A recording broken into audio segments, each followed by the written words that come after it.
Why am I supposed to work on Sundays?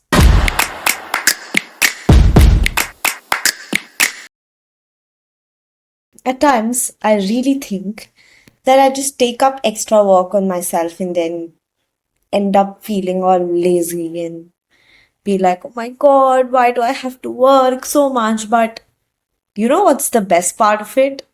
That no matter how you feel, you know that you have to get this done. There's a public commitment in all of it, and you sit on your table, get started with it, and you enjoy it so much that the next 2, 3 hours are gone, and you just don't even realize that, you had so much fun doing something that you were cribbing about, right? So, I know a lot of you are probably feeling very lazy. It's a Sunday, I get it, but don't forget, we have a 30-day learning with Solidity commitment. So we are doing it, we are pushing ourselves every day, and you have to do it too. There's no other way around, okay? So, hi everyone, I am Sneha from the Web3 Compass, and we are here for day 13 of 30 days of building with Solidity. Everyone who knows about the campaign, skip. Go to the section where I start talking about the code. For those who have stumbled upon this video randomly, probably YouTube really liked my video and suggested you that, hey, you know what, you should learn Solidity, and you are here.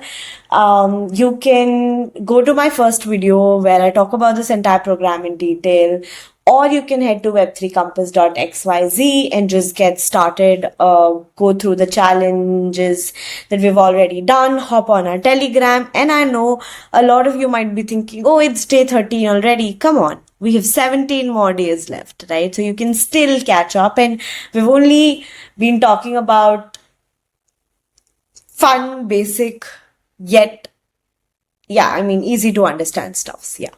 So today is day 13, and we are going to write a smart contract called PreOrderTokens.Sol or presale tokens.sol. The concepts that we are going to look into is a little bit of token economics, selling tokens for Ether, rate calculations, and it is more of a continuation of the ERC20 contract, where you build a contract to sell your tokens for Ether. You will learn how to set a price and manage sales, demonstrating token economics. It's like a pre-sale for your digital currency, showing how to sell tokens for Ether. Now, again, this is not somewhere where we're teaching you how to create your own meme coins or your tokens and then list it. There are a lot more things behind the scenes that you have to do if you're launching your own token, and you should not. I'm not the right person to talk about it, but yeah, there are a lot of compliance issues, blah, blah, blah, things I don't even understand. And so don't just think that you will learn through it and launch your own tokens. So it's, just a disclaimer, okay? Just a disclaimer. Now let's get started, guys. So this is Remix. Oh, okay. So we write pre-order token dots. Okay. And so I will just copy this, zoom in a little so that you are able to see it. And then very quickly, we'll talk about contract. Oh, Sunday effects, guys, Sunday.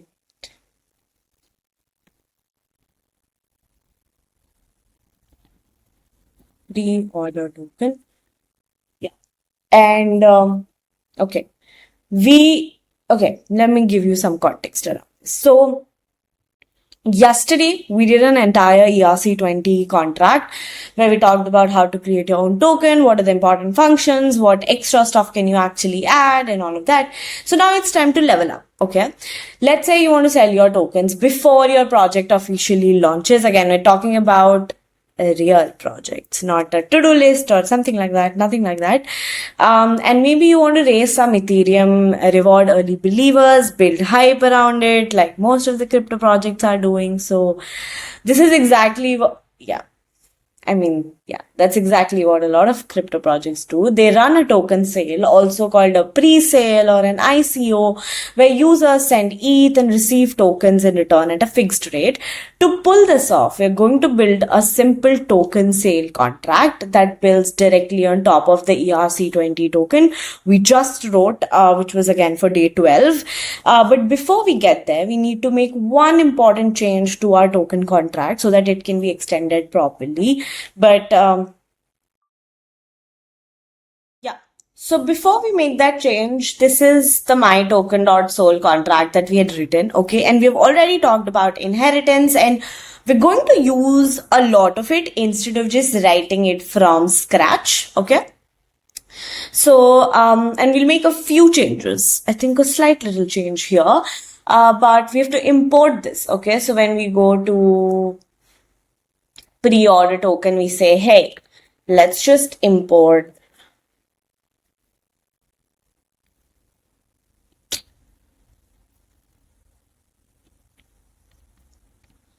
my token.sol, and then I say contract pre-token is my token. Again, everyone who does not know about this, you have to watch the previous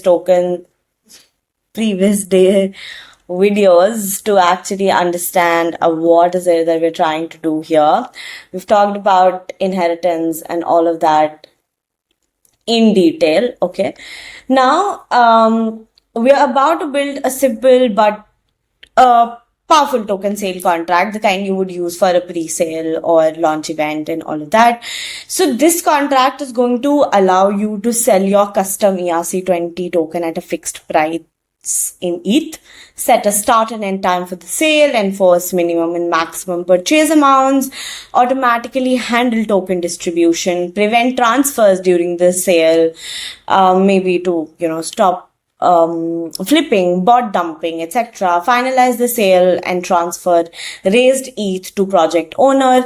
So the flow will look like this. You will deploy the token sale contract. It creates and holds all tokens. Buyers send ETH and get tokens in return. Transfers are locked during the sale, and after the sale ends, you finalize it and claim your ETH. Pretty neat, right? To make all this work, we need to prepare our token for, again, inheritance and override some key functions. So that is what we'll handle first. So before we deep dive into this pre-order token contract, there's one thing that we need to tweak in our my token contract. So we're going to use the transfer and transfer from functions here, right?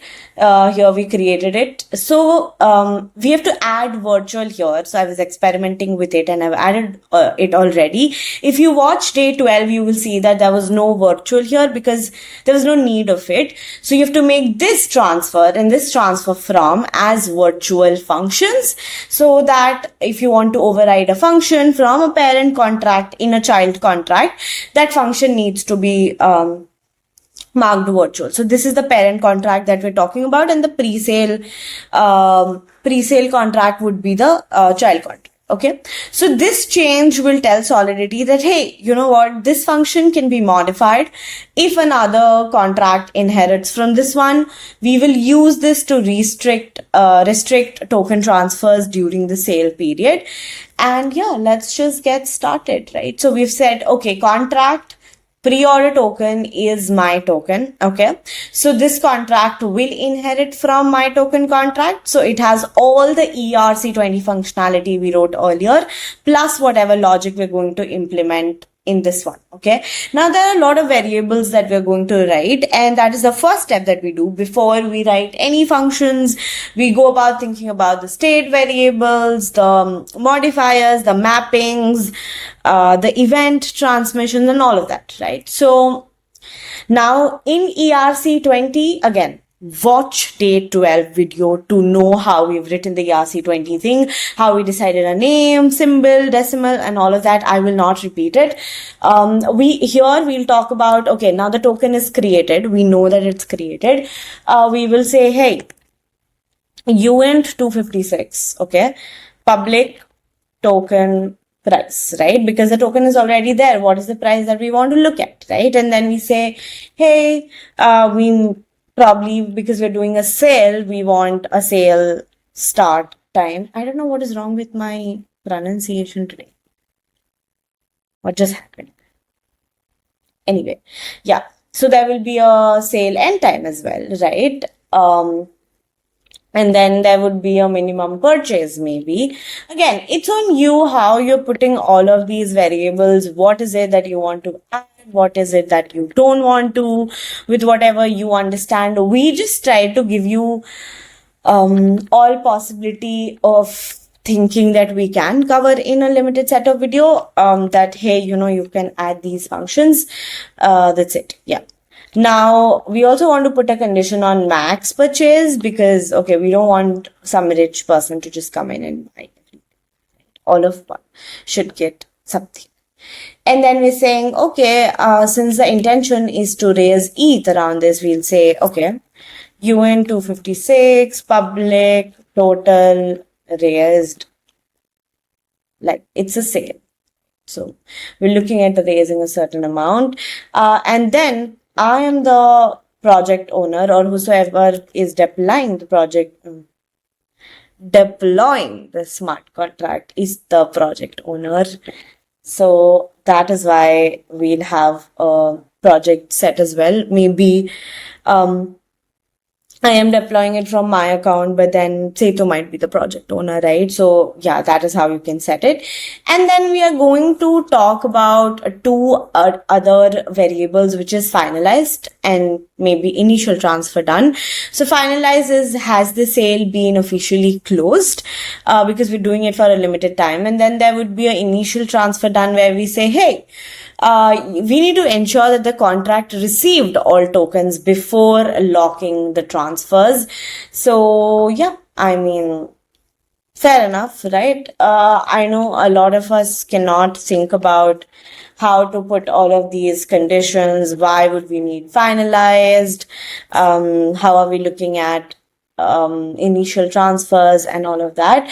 But yeah, you have to just put in like real case scenarios. Okay, think of that you're doing a sale, initial sale for your, not just token, for any product launch, and you're looking to raise some money. What are the situations that you would look at, right? So that is all we are thinking. Okay, the Sunday is really getting to me, and I might just make a lot of mistakes while typing. I've already made a few mistakes while pronunciation, so just spare me the horror, please.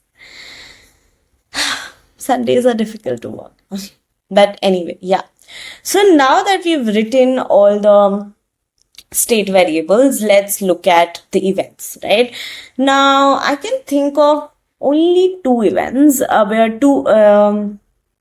we wrote two of them with ERC20, which was transfer and I think approval or allowance, something like that. So today we're going to write event tokens purchased, because that is something that we're looking to do here. And we say, okay, address, we know it will be indexed. And we say, okay, buyer, and then UNT 256 Ether amount. And then we say, hey, UNT 256 token amount, like how much token did we get for that particular Ether and so. So every time somebody buys it successfully, it logs who bought, how much ETH they paid, and how many tokens they received. Yeah. Okay. Now, why are we getting...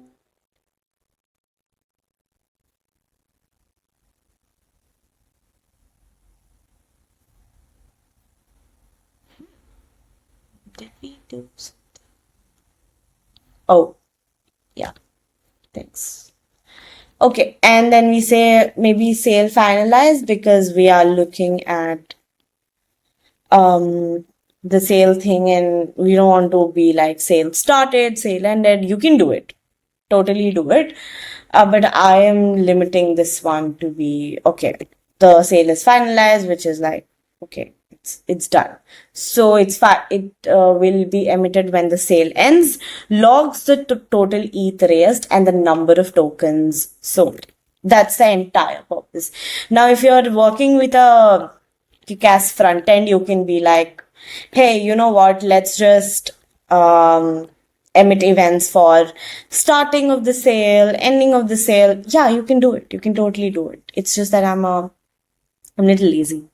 So I'm just going with the minimal events that we can write, because I think there's a lot of variables that we talk about here and all of that. Now, it's time for a constructor, set up a few things here, because again, one-time deployment. So we say, hey, we need what? Initial supply. Yeah, yesterday also we did that. We will look for an initial supply. And then we just quickly, we'll just quickly, minimum purchase, maximum purchase. We don't need total raised, but let's just, so I'll just copy this, okay.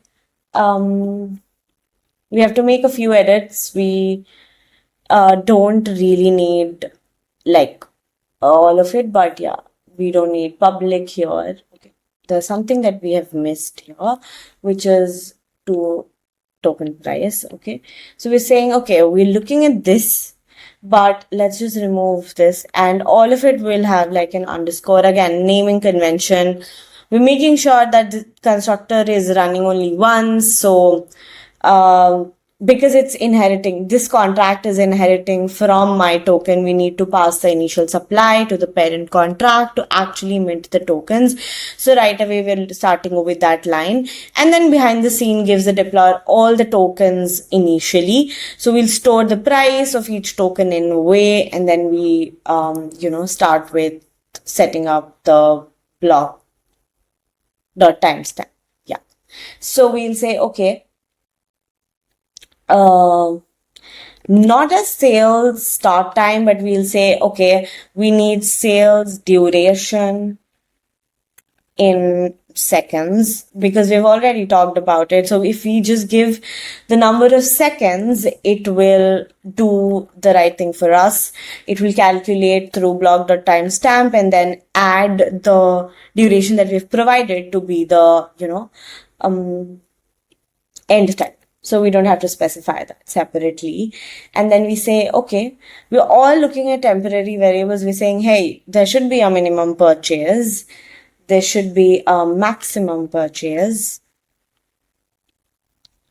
Then we're looking at, we don't need total raise because that is something not changing. It's going to be a final one in the end. So you have to, all of these are going to be temporary variables. All of these are going to be more of data that might get rewritten again and again, because you are writing to the state variables here, the token price and all of that. If you like redeploy, you can just give whatever amount that you need. Okay. Okay. So now, okay, these are all parameters that we're going to use with the my token thing here. Okay. And we say, hey, we need to specify initial supply. Okay. And then, okay, you have to understand this as well. Okay. That when we write constructor, we generally write it like this, right? This is how we write it. So here is the body of the owner is equal to message.sender. So these things right now are parameters. The parameters that we're going to use with the or inside the body of the constructor. So don't get confused because it was a lot of lines. I've written it, separately. But yeah. Okay, so now here we do all the initialization. So we have, yeah, exactly. This is how we write it. So token price equals to token price, sale start time is equals to block.timestamp. So when we deploy it, it will take that particular time. Sale end time would be sale start time plus the sales durations in seconds. There's no need to do like 1 second. We already know that, hey, we're going to give it in seconds. So it's okay. Fine. Or maybe we can just, yeah, we can just be like, instead of that confusion, we can say block dot timestamp plus sale duration in seconds. And then minimum purchase is minimum purchase, maximum purchase, project owner. Yeah, all of that makes sense, right? The sale will only run for a limited time. So we set the end time by adding duration in seconds. I've already mentioned there are 2 lines that define the limits on how much ETH a buyer can send through minimum purchase and maximum purchase. Again, both the values are also in way. And then project owner. So we store the address of the project creator, the person who should receive the ETH raised during the sale. Only this person can call a function that we're going to write later called finalize sale and withdraw the funds. Again, now, who wrote this? We didn't. AI did. Yeah. So again, with this, we are also going to write something called as the transfer again. Now we've already implemented this transfer function in my token and it releases 3 argument. It says message.sender, address this, whosoever is supposed to receive it. And then total supply. Okay. And then we say, hey, the initial transfer that we talked about should be set to true. Why? Okay, it should be set to true. We have probably missed something here. Okay, this will not close here. Okay, so this is a part of my token. Okay, so we're saying that when you're running underscore transfer, there were 3 parameters. So at this point, the deployer, which is me, if I'm running the contract, owns all the token because that's how the ERC20 constructor works. But you don't want to manually send these tokens to the sale contract. So right here inside the constructor, we programmatically transfer all tokens from the deployer to the contract itself. That way, the contract becomes the token distributor for the sale, and we mark the initial transfer done as true. So we mark that the token handoff from the deployer to the contract is done. This boolean is used in our transfer function again to ensure the locking logic that we have, and it only kicks in after tokens have been moved into the contract. Okay, so we are not doing any manual work here from my wallet or my contract address to the token contract. Okay, now, okay, we've done the tough part. I mean, figuring this out took a lot of time. Again, you might want to add a few things, you might want to take away a few things, but all of this is like basic stuff. I've not added a lot of things here. And while you think of the next set of functions, let me just sip a hot chocolate. No, let me take a sip of the hot chocolate because I'm really feeling lazy. But anyway, we have to do this. So we're saying the first thing or the first function that I can think of is function is sale active. Like that is the entire point, right? So we say is sale. Now you guys know this expression of mine. Yeah. So we just need to return a Boolean value. We don't have to provide anything. So very quickly, very quickly, we'll write public view returns bool. Very smart. And we say, hey, return if the like the sale has not finalized, that means it has not ended. And if the block dot timestamp is greater than equals to sale start time, okay, and block dot timestamp is less than equals to sale end time, right? So obviously to check that it must not be finalized, that means the person has not clicked finalize sale, and the last thing would be the current time must fall within the sale window. That means if you've given 5 minutes, you have to do everything between 5 minutes. So if that, then you can just, go about it. Just return whatever value comes out of it. Okay. Now, if the sale is active, what do we do next, right? We buy tokens. That is the function we are going to write next. Again, function buy tokens. And we say, hey, talking about buying stuff, and then we're talking about E. So we have to make it payable. The first condition would be required. Is sale active? Okay. If yes, great. If not, sale is not active. Wow, how musical have I become? Okay. And then I also check, hey, required. The message.value that I have given has to be greater than equals to minimum purchase. And, okay, I'll write two different logics, okay? And then I say, hey, come on, amount is below minimum purchase.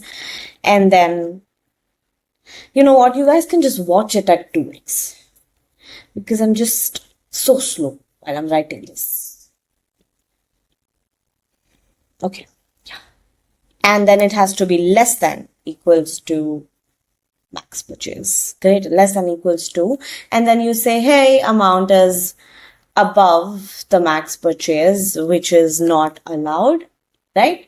And then we say, okay, now that we've checked all these conditions, we're saying we need to get the token amount, right? And how do you calculate token amount? With whatever value you have been given as message.value, you divide that by the token price, right? So I say message dot value asterisk 10 asterisk uint 256, because we're also talking decimals. Without decimals, things would just go bad. And then I say, hey, divide this with token price. Okay, that is how you get it. Now, you have to also check that what is the balance of, like currently, right?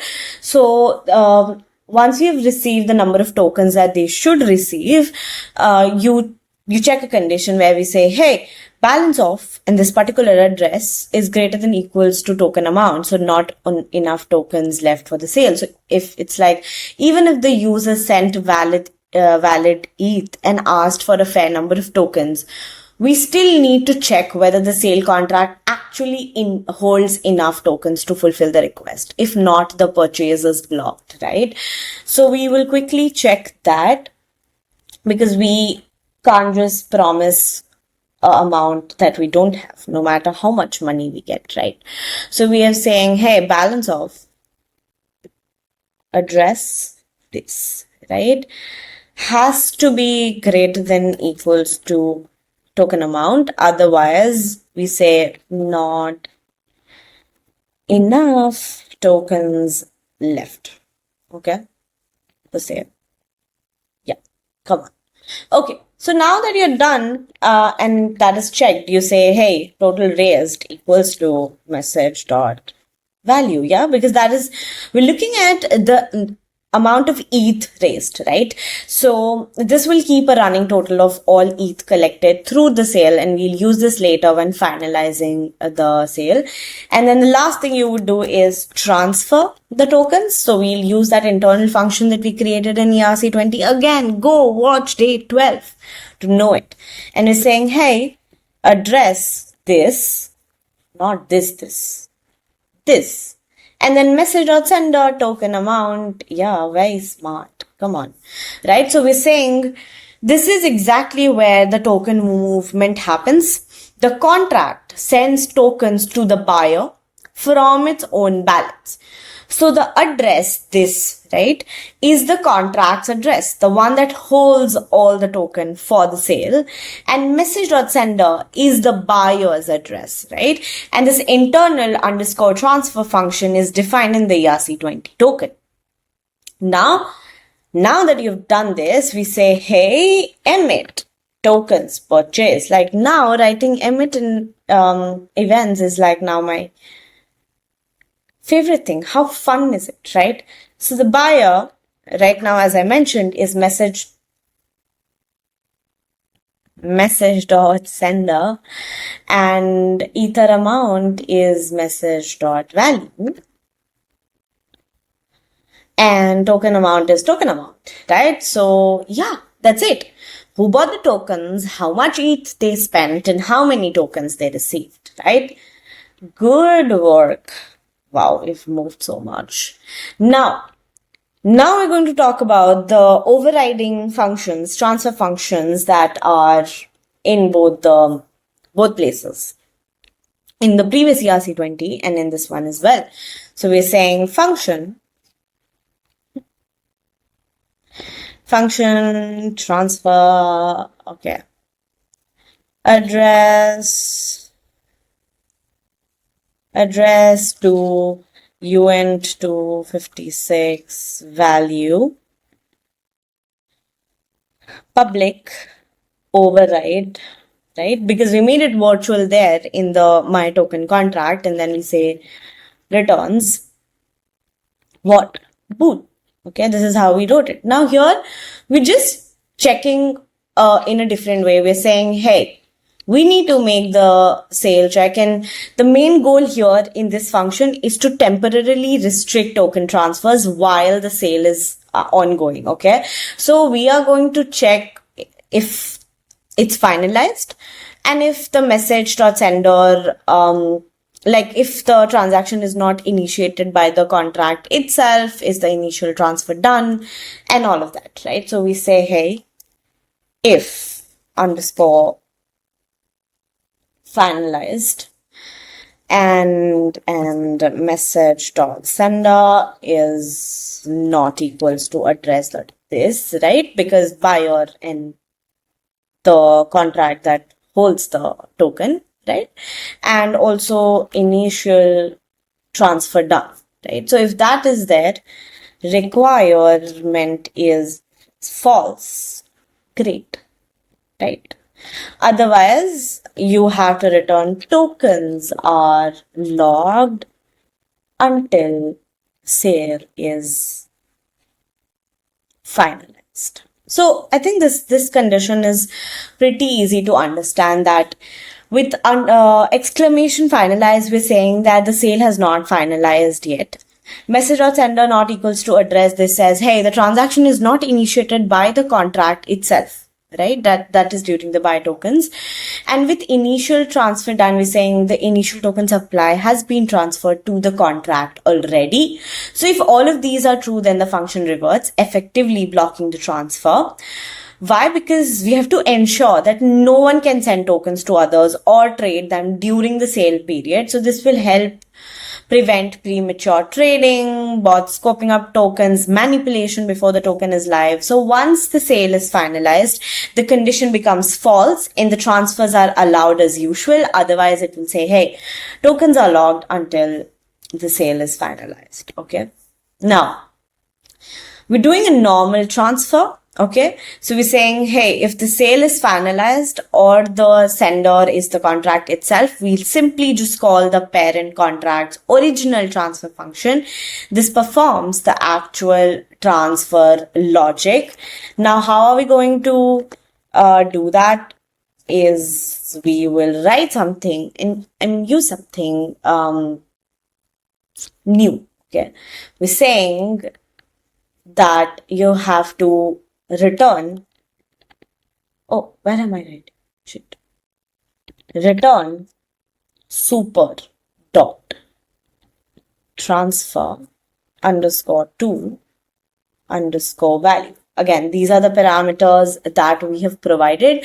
Now, super keyword in Solidity gives access to the immediate parent contract from which the current contract is derived. So yeah, that is how we are doing the transfer here. Okay.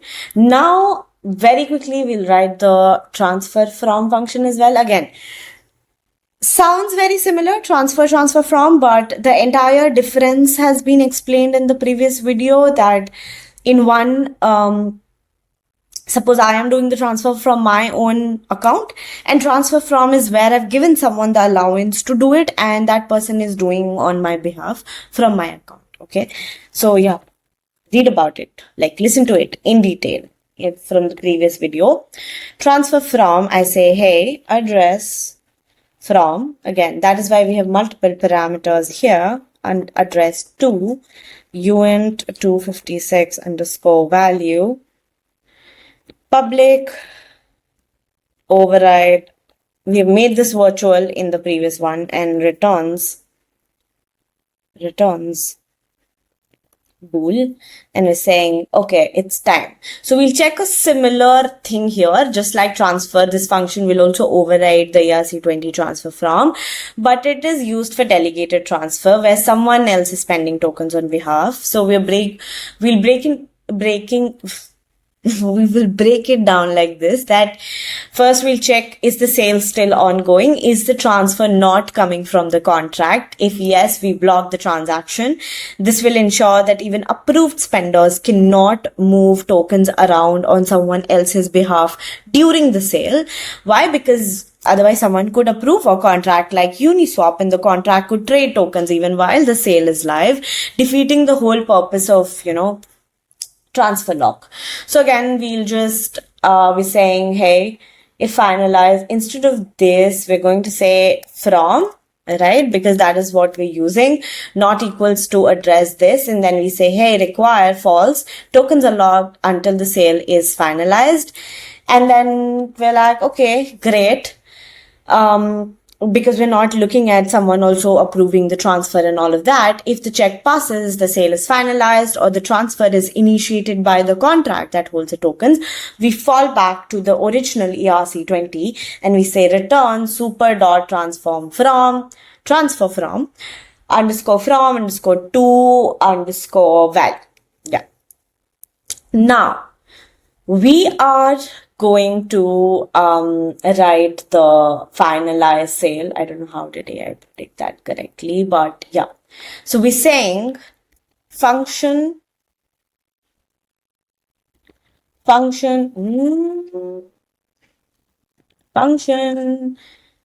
finalize. Again, this is like the end of the sale that we're looking to. We're saying public payable. Again, transfer happens here, and we are going to check a few conditions here, right? So there are 3 required checks that we're doing. Only the project owner can call this function. So this prevents the random users from interfering with the sale. It checks if the sale has already been finalized. If yes, we don't allow a second call. Third, that it will ensure that the sale period has ended. Again, very basic conditions that we're putting up so that you cannot finalize it already. So we're saying require message.sender equals to project owner. Great. Again, we've not written a modifier, so we're just call this function. Okay. And then we say, okay, another one is the sale finalized already? If yes, great. Otherwise, you say, if there's a second call happening, you say, hey, sale is already finalized. The other thing is you're saying require block, not so many conditions. We'll just write,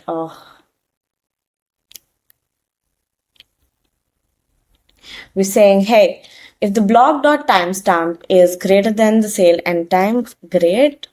So we're saying sale is not finished yet. Now again, like AI was suggesting, you can just go as detailed as you can. Okay, this is an extra one. So now, great. The basic conditions we've checked and we're saying, hey, it's time that we mark this as finalized. That is why we're saying finalized equals to true. And we update the finalized state variable so that other functions like transfer and transfer from know that the sale is over. This unlocks token transfer across the ecosystem. Now we have to calculate the tokens sold, right? So we say, hey, UINT 256.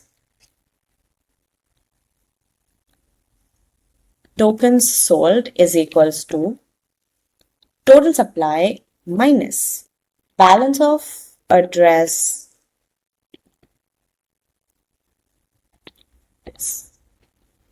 Okay. Pretty understandable. Total supply is the full amount of tokens that were created. Balance of address, this is how many tokens are still held by the contract that is unsold, and subtracting the two will give us the number of token distributed to the users. Now we'll do dot call. I mean, again, we'll make the transfer and all of it. So we're using this dot call thing where we say, hey, bool success. Now this line looks pretty much same as how we've written it before.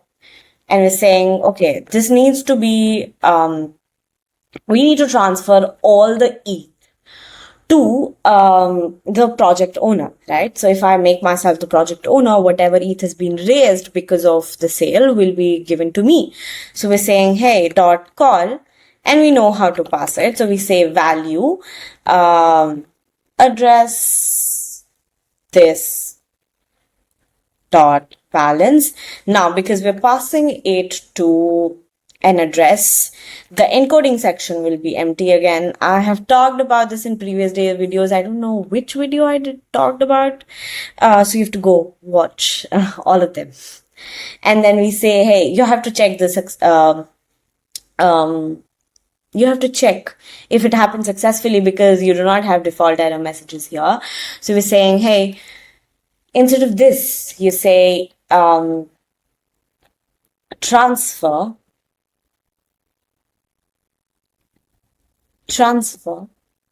failed. Okay, great. To project owner failed.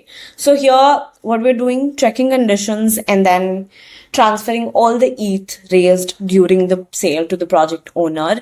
So if you look at this line, bool success, project owner dot call value, this. So this address, this dot balance gives us the total ETH in the contract. We use dot call value to send the funds.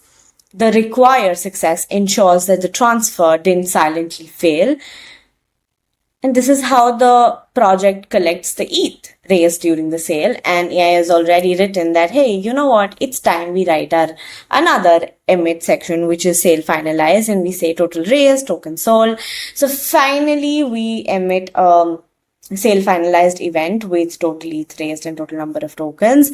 Now, we're writing some helper functions here, which is about how much time remaining. Again, these will be read-only functions, so let's just quickly write it. Function time remaining, so that you can quickly check how much time you have to perform the particular buying and operations. View returns. Come on, AI, this is where you're supposed to help me. UINT 256, and we're saying if block.timestamp is greater than equals to, say, n time return 0, right? Else, or you're supposed to return sale n time minus block dot timestamp. Simple. How many seconds are left, right? So this is a simple helper utility function. No heavy logic. And a front end can call this function to show a countdown like 2 hours and 15 minutes left. Great for urgency or last minute preparations. And we would write a function to get how many tokens are still available for purchase. Again, we have done the calculation above, but yeah, come on. Utility functions are fun. You don't have to implement any logic, right? So we're saying tokens available, public view returns uint 256. Return balance of what? Address. This. Okay. That's it. Yeah. So this function will tell you how many tokens are still available for purchase. The token sale contract is what is holding all the tokens during the sale. So we simply return its current balance. So a use case could be that your front end or dApp can show X tokens left to keep buyers informed and drive urgency that, hey, you know what, sale is running away and we only have these many tokens left, so just go.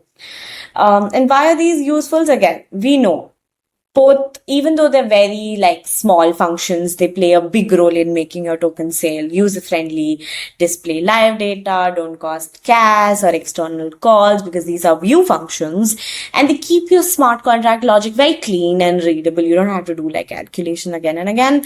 So whether you're building a very fancy dashboard or just debugging your contract, these helpers will literally make your life a lot more easier. And then, we are going to write a fallback function as well. I mean, more of a receive function. Now, let me write it and I'll tell you why we write this. Like, there can be a detailed discussion on this, like when you're talking about buying ethers in general. So this function, did we miss something? Did we miss something? Just closed here. Closed here.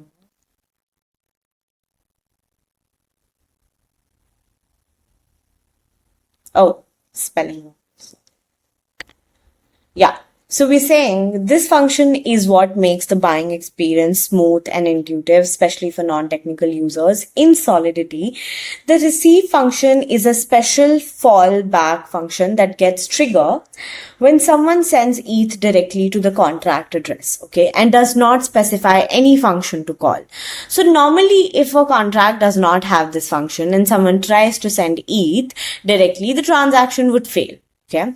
But in this case, we define receive so that anytime someone sends ETH to this contract, even if it's from MetaMask or a simple wallet transfer, the contract will automatically call buy tokens behind the scenes. That means no need for the users to interact with the dApp UI, no need to manually call the buy tokens function. Just sending ETH is enough to participate in the tokens sale. It's just a small addition, but then it greatly improves the user experience and ensures that even if people forget to call a function, they can still get their tokens. Okay. So it's more like a safety net and a shortcut. So if it lets ETH in, routes that ETH straight into the token sale logic. Now there's an entire section where we talk about when should receive be used, when should fallback be used, and we'll talk about it in the coming sections, but let us just quickly compile it and debug it. So we have two of them here, right? Now, we're saying let's just give certain values. So let's make the initial supply as 1 million. And then we're saying let's make, because we're providing every value in way, we're saying, hey, token price, we're saying 0.025 ETH, but this is how it's written in way. And then we'll do the token sale duration for like 300 seconds. Let me write 300 here. The minimum purchase has to be 0.1 ETH and the maximum purchase that anyone can do is 5 ETH. Okay. And then I will just copy my wallet address to make myself the project owner. Okay. And I say transact. Fine. So this is here. Okay. Now if you check name Web3 Compass. This is where the ERC20 token comes into picture. Project owner me. What is the sale end time? It gives you a different time stamp altogether. You can check for it online. Is sale active? True. What is the token price? This is at 0.0. Time remaining 271. Symbol WBT and all of that, right? So I want to do buy tokens, right? So I will just give a value in okay, minimum purchase is how much? This much, right? Which is 0.1 ETH. So I'll give this and then I'll add one more zero. So it will probably be 1 ETH and I go for buy tokens and it goes through, right? So now if I check tokens available, there's a deduction here. Initially the total supply was this, right? But now tokens available are this because whatever I've gotten for that 1 ETH is what is given and total raised is this, right? So, I mean, how many zeros? 1, 2, 3, 4, 5, 6, 7, 8, 9, 10, 11, 12, 13, 14, 15, 16, 17, 18. Yeah, 1 ETH, right? So we've raised 1 ETH as of now. Again, we're saying how much is time remaining. So as the seconds pass, it will just show you that, hey, you know what, you're done. And then I check balance off of this particular thing and we have the token here.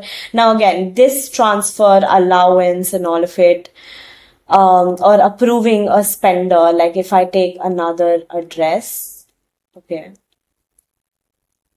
and then I give a value. Again, how much value should I give? Okay. I'll add 2 and then I'll change this and I'll add 0. Okay, transact. It goes through. So then I can switch to this account. Okay. And then that person can transfer on my behalf to any other account. For example, if I want to transfer to this account, this person can send that value and you know what I'll do? I'll just transfer half of it. Okay. And you transact and it says, hey, tokens are logged until the sale is finalized. So see, because the sale is still ongoing, where was the time remaining again? Yeah. You cannot transfer it. Like even if it is approved, we've put in a condition here. So yeah. You can just play around all of this. This is the entire logic.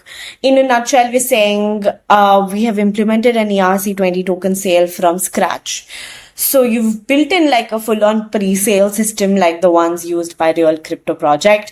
You have understood how to deploy a custom ERC20 token, set up a time-bound token sale with pricing logic, handle purchases in ETH, lock transfer to prevent speculation during the sale, finalize the sale, and securely raise funds.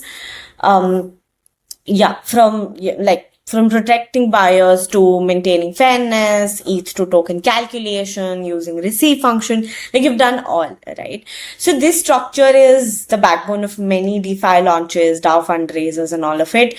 Obviously, a much detailed version of it, but this is good. This is good to get started and just go about it.